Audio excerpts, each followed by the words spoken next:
When talking about James Conner, probably the first thing that we should broach is the Cardinals' scheme. Drew Petzing borrows a page from the Cleveland Browns playbook, actually several pages from the Cleveland Browns playbook. And you can see here they've got condensed looks with two tight ends. You got a bigger receiver and rookie Michael Wilson who can block. Watch what they do with Micah Parsons and this very good Cowboys defense. They let Parsons slants inside. You get the tackle running them out of the play. You get seals to the backside here.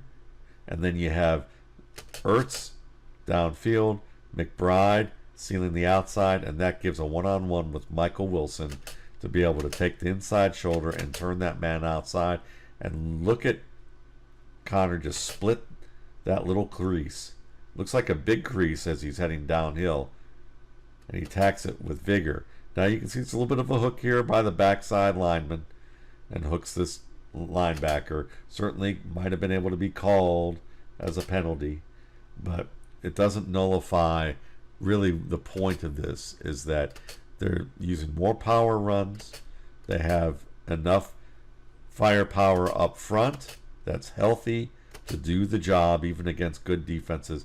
And you have a confident inside runner who, once he gets into the secondary, is tough to bring down right away. And we're going to see more of that in a moment. And here's that runner tough to bring down, especially in the open field. He's a very good receiver on little dump-offs and screens. Makes the catch. He understands right away, James Conner, that he's got a defender pursuing to the outside. And he knows that that's generally what happens when he gets chased by a man who's got one-on-one coverage with him. He knows this pre-snap. He knows he's going to get covered one-on-one out of the backfield, makes the turn, makes the catch, and turns inside this defender, forces a bad angle to attack. When you attack James Conner high, he's going to give you another 7 to 8 yards. Look at this. There's no lineman pushing this guy. It's all Dallas secondary defenders wrapping him high. And when you wrap this guy high, he's going to take you for a ride. He gets another 7 to 8 yards on this. Conner's a wily veteran. He was far from done in Pittsburgh. I always laugh when I think of some of my cohorts who are Steelers fans kind of writing him off as done. He was not done. And you can look at it here. He does a good job of bouncing this play early to the outside. And it's just good blocking here. But he maximizes that blocking. He reads the soft edge here by this defender. He reads the edge defenders tight to the line, slanting inside. And he knows with these pulls that nobody's here. Nobody's out here. So he doesn't press too deep. He just gets outside and wins it. He knows when to press and when to just bounce immediately. I like what the Cardinals do here. And again, we're talking about this offensive line. Micah Parsons in the middle of the field. He's going to try and split this. And they do a great job of double teaming him. He gets some push, right?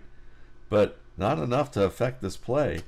And Conner follows his pullers who work on a defensive back, and he gets 26 yards on this play.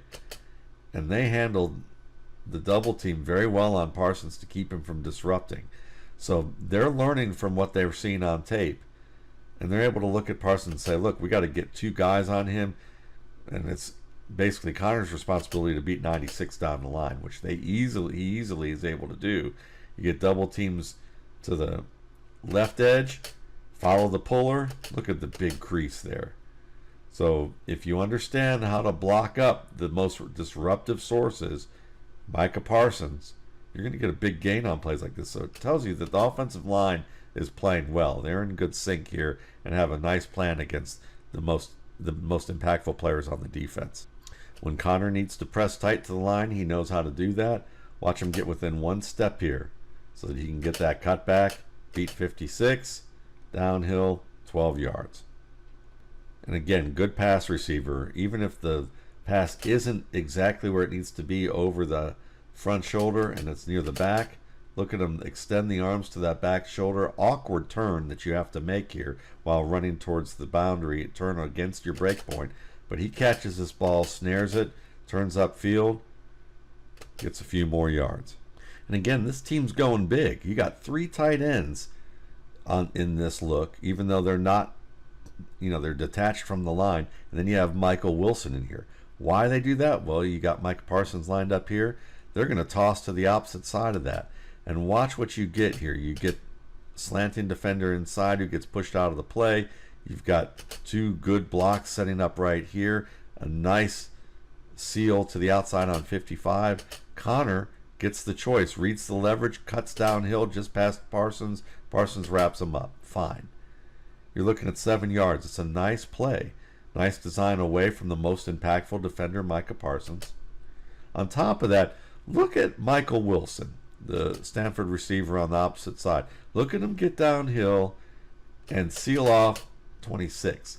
Now, it doesn't impact this play, but if everything else gets blocked up well here, you can see you've got a receiver who's making a great effort in the run game who can help him spring even bigger runs.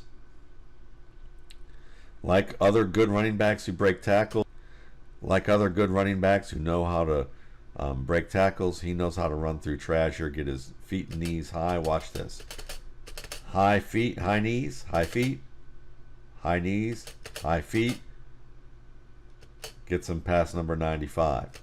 He knows when he starts to work through this contact that if he keeps his knees and feet high and the defender tries to slide down, he's going to be able to pull through that, and he does. Gets another 4 yards.